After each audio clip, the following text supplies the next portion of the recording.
मैं तो फिर काम क्यों नहीं कर लेते? कोई काम नहीं मिलता है।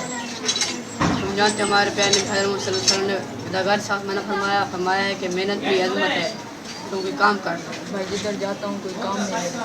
अगर तुम चाहो तो मेरे अबू की दुकान है, मैं तुम्हें वहाँ काम करने की इजाज़त लेके दूँ। चलो भाई मेहरबानी, कल आ जाऊँ। अब तो कुछ दे जाओ, मैं नहीं दूँ। कुछ दे दो।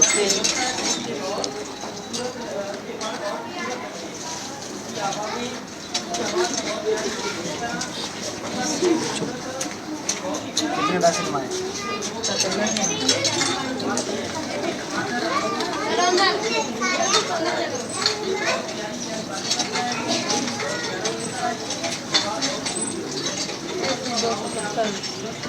गाड़ी सही लगी है, मैं भी 500 रुपये कमा गया। पैसे मैंने दे छोड़ा तो कोई वेट ना करे। चलो लो।